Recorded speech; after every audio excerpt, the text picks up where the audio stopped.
I've spent most of my career in search marketing. I think of myself as a strategic search expert versus, for instance, a hardcore technical SEO expert. I've led many search marketing teams, I've built search engines, and I surround myself with the smartest people I can when it comes to search.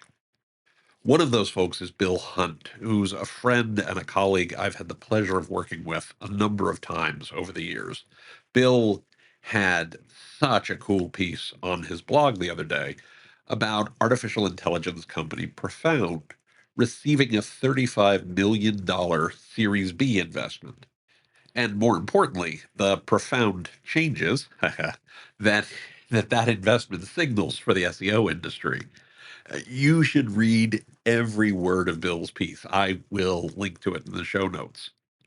I take issue with a couple of minor points, but generally, you will never go wrong listening to Bill.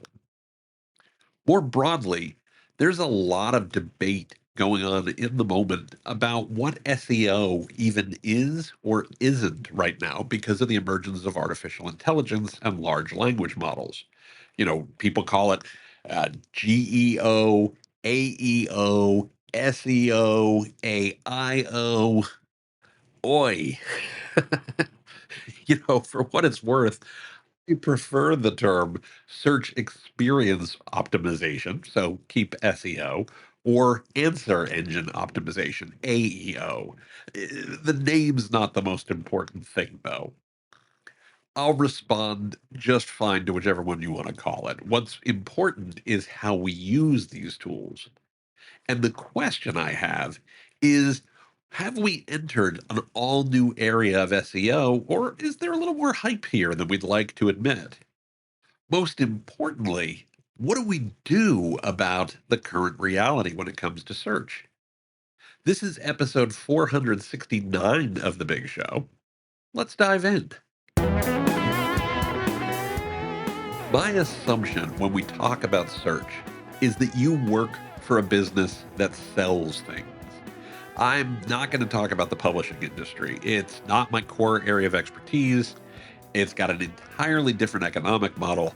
And the realities of what's happening because of search in that industry are very, very, very different than what people who sell things are dealing with. So we're not going to talk about those today. There are three big variables, though, around selling things. And they are customization, whether you do very little customization or whether you do significant customization, pricing, whether your price is fixed or variable, and delivery. Is it delivered instantly or is it delivered at some point in the future? Even if that point in the future is, a little later today. That's true for products or services. They all kind of map onto those variables. And there's lots of examples. If we think of software as a service, there's usually not too much customization. There's some pricing variability and usually quick, if not immediate delivery.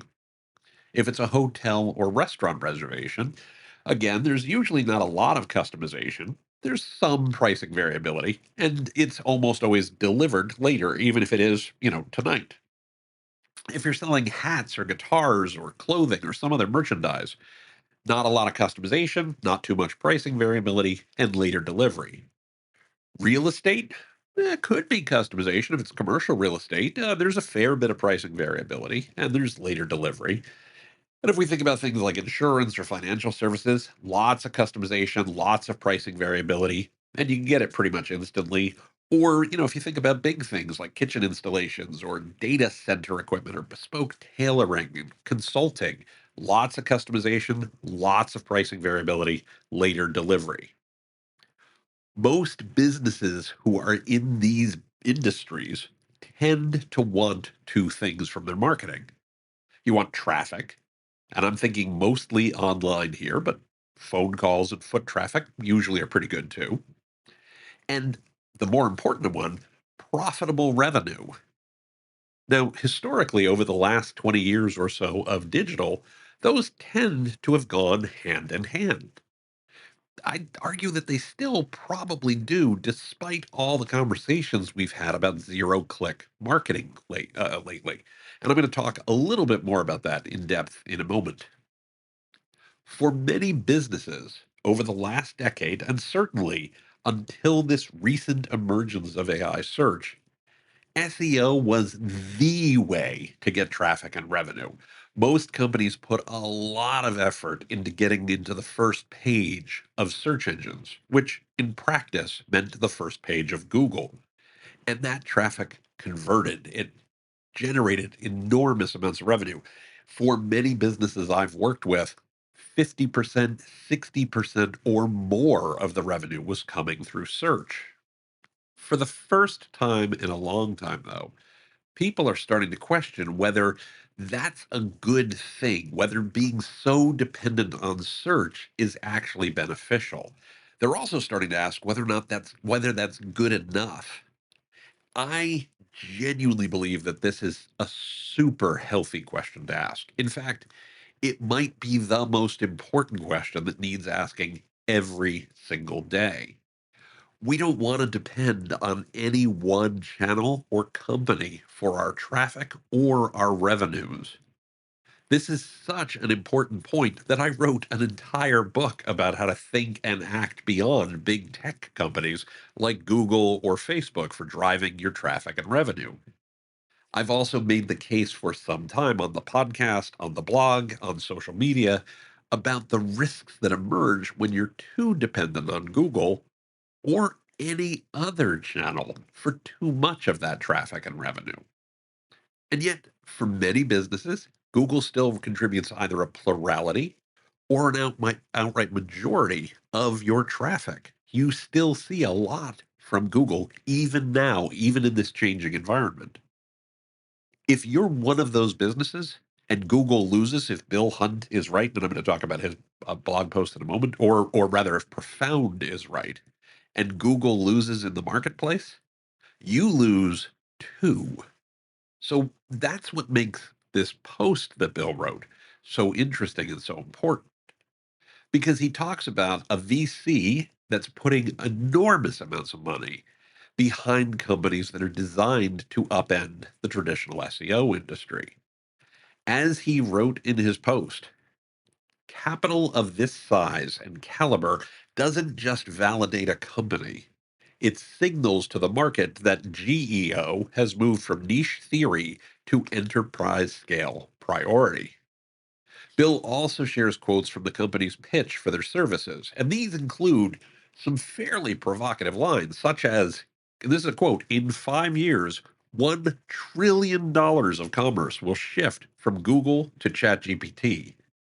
They also say, quote, if your company generates greater than $1 million from SEO, you're facing an existential threat.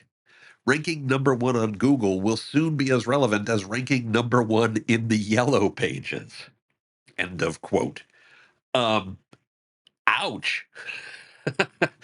I'll come back to this in a minute, but as you might imagine, I have thoughts here, right?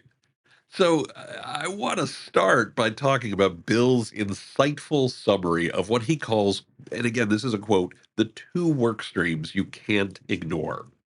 In Bill's words, they are work stream one, solid, structured content on your own properties. He defines this by saying, this is a quote, this is where you say it. Publish authoritative, structured, machine readable content that positions you as a source of truth. Unquote. Bravo. Couldn't agree more. He also lists workstream two, and this is again a quote, inclusion in the reference set. This is where others say it. Trusted third party citations, industry hubs, and forum mentions that cement your authority in AI's consensus layer. Unquote. Again, I completely agree with this view. I've talked and written about following a hub and spoke strategy for years. Bill's work streams are another way of stating that. Critically, Bill points out that AI increases the importance of work stream two or the spokes. And I think that's true, at least for now. And I promise I'm getting to this, but I'm going to come back to that in a big way in a moment. Now, getting back to Profound's bold claims about $1 trillion shifting to ChatGPT or page one of Google being like the yellow pages. Well, here's what I think, and I want to say this as clearly as I can. Bullshit. I just think that that's, uh, way, way, way overstating the case. And I'm going to admit, I have come 180 degrees on this. But Google is as well positioned as anybody to win as we go forward. I'm not totally convinced that they will win. In fact, I'd put their odds at maybe 40%, maybe 2.5 to 1, but they're still in such a better position than anybody else. Why is that? Well, they offer great utility. They have great distribution. They can get in front of any customer pretty easily. And this is the key at the moment, they have great monetization. They know how to pay for this right now. There's even some evidence that ChatGPT secretly relies on Google's search results to answer some questions, and I will link in the show notes to the article in the information that shares that. More than a few SEOs also have done studies that seem to support that finding. So, yeah, Google is as likely or likelier to win as anybody else in the marketplace. And I don't see all that much shifting away from them in the immediate term. I could be wrong, but it's a tough bet for me to make. Second, and highly relatedly, all of the evidence seems to suggest that the things that help you rank in traditional SEO also mostly help you show up in large language models in ChatGPT and Perplexity and Claude. Bill says this himself in his brilliant post, noting that this is, quote, the same fundamentals, new battlefield. He continues, if this sounds familiar, it's because it's built on SEO's oldest truth: on-site content, what you say; off-site validation, what others say. Yes, there's more emphasis now on what others say than what we've seen, but that may be a little bit of a smokescreen. The spokes play a bigger role than they have up till now. But again, we're talking about the same fundamentals: SEO, GEO, AEO, IEO, IAO, whatever you want to AIO rather, excuse me, whatever you want to call it. They just aren't that dramatically different from what SEO work has always done. Keep reminding yourself again and again, same fundamentals. Third, I'm not sure that current best practices for showing up in LLMs will last very long. Google's traditional search works the way it does because they've spent a couple of decades fighting black hat SEO techniques to spam the search engine results pages. They've released countless algorithm changes over the years to ensure quality results. The LLMs are really just starting that process. And we're seeing so many people sharing, either well-intentioned or maybe less well-intentioned tactics that are a little snake oily, that are designed to show up in LLMs quickly. Post on Reddit, they'll say, you'll show up immediately. Post on LinkedIn, you'll show up immediately. Make sure the terms your customers search for appear on the page a whole lot, not just a little, but a lot. Stick additional content in JSON inside your HTML to give even more visibility to your text for the ChatGPT and other LLMs. Nobody's talking a lot about link building, but they're all saying that you've got to show up all over the social web. Again, the off-site stuff. I'm not saying that some of those may not work. Hell, even I tell you to do the last one all the time about making sure you show up in other places. Instead, I'm asking the question, how long do you expect they'll continue to work? ChatGPT and Perplexity and Claude and Copilot only have a chance of unseating Google as king of the hill if they consistently provide a better experience. And that's not going to happen if their results are filled with folks who've learned to game the system, who've learned to game their algorithm. They're going to learn how to beat spam just like Google did. They're going to have to, or customers aren't going to use them. They're not going to trust them. The truth is, that at least up until Google introduced AI overviews and AI mode, the best way to rank organically was mostly create great content that answers your customers' core questions. I don't mean to diss other tactics, and I don't mean to diss Profound. They may have an amazing product. At the same time, some of their benefits only matter until LLMs come around to where Google ended up. And I suspect that they will do that. Finally, and much more importantly, for those of you who sell things, customers still have to come to your website to buy them. And when they do that, they're usually asking for you by name. That's the behavior we're seeing now. The customers may discover you on an LLM, they may discover you on social, then they go to a traditional search engine and ask for you. Yeah, they might type in the URL, but far more often, they're typing your name into Google and clicking on the organic result. ChatGPT, Perplexity, and the rest do a terrible job of driving traffic right now for that reason. What they're doing is creating awareness. Customers learn your name and then they go looking for you. That could absolutely change. It might change, but then they'll either click the link to your site or, as the technology matures, use their agent to make sure that they make the purchase from you. You'll almost certainly need to invest in a model context protocol or MCP solution for your inventory and e-commerce systems sooner rather than later, though let's be fair, that's way out of scope of this episode. There's also a huge risk to your business if you sell through intermediaries that customers never seek you out and instead choose to buy through higher cost third parties.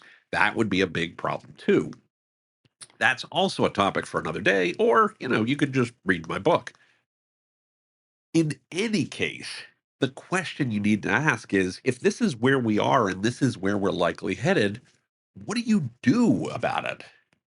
Well, you follow a hub and spoke strategy. You make sure you appear in any of the places where customers can find you, both on site and off site.